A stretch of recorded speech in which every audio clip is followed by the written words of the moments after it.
Okay, welcome back. Today we're doing a deep dive into tag team wrestling. Yeah, specifically focusing on a really interesting YouTube analysis we came across. Exactly. It asks this, well, pretty provocative question. Are Fraxiom the future of tag team wrestling? So our mission, if you like, is to unpack that. See what this video suggests about where things might be headed. Right. And the core of the analysis, it looks at a match. Fraxiom versus PD. That's the main event, yeah.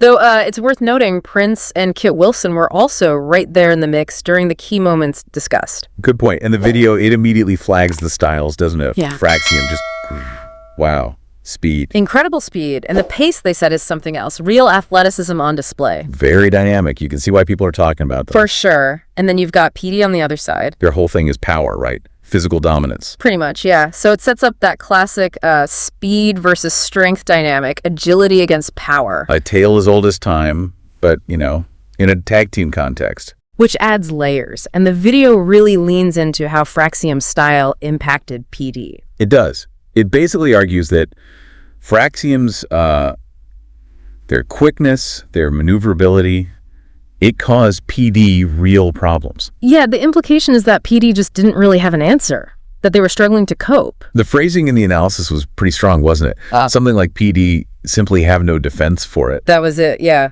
In that specific clash, at least, it makes you wonder, is that like a fundamental thing? You mean, do power teams always struggle against super agile ones? Or was it just how this particular match played out? Tactics, maybe, specific moments. Well, the video then zooms in on one of those moments.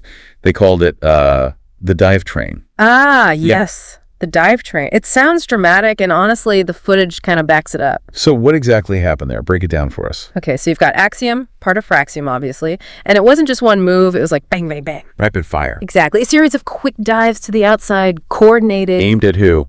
Aimed squarely at Prince and Kit Wilson, who were outside the ring at that point, taking them out of the picture. Wow. Okay. And the video really emphasized the impact, right? Oh, definitely. It painted a picture of Prince and Kit Wilson just getting slammed against the ringside barrier. Didn't say Kit Wilson almost went into the crowd? Yeah, it mentioned he nearly ended up in the front row. So you get a sense of the force involved. It wasn't just for show. No, clearly not.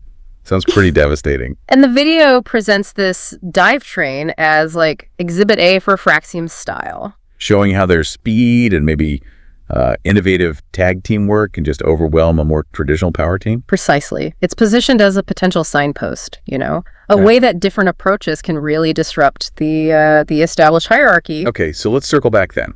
The big question. Fraxiom, the future.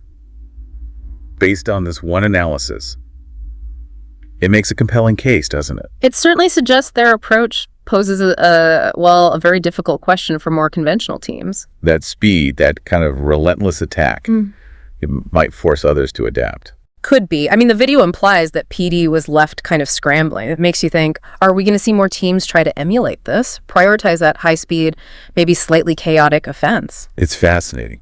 So for you listening, here's something to chew on. If this kind of speed and agility can neutralize brute power, as this video suggests happened with Fraxiom and PD, what other maybe long-held beliefs in wrestling could be challenged? What other established strategies might start to look, well, a bit vulnerable when faced with something new and unexpected? Yeah, how do these style clashes ultimately reshape what we think works, what wins matches? Definitely something to keep an eye on. Food for thought.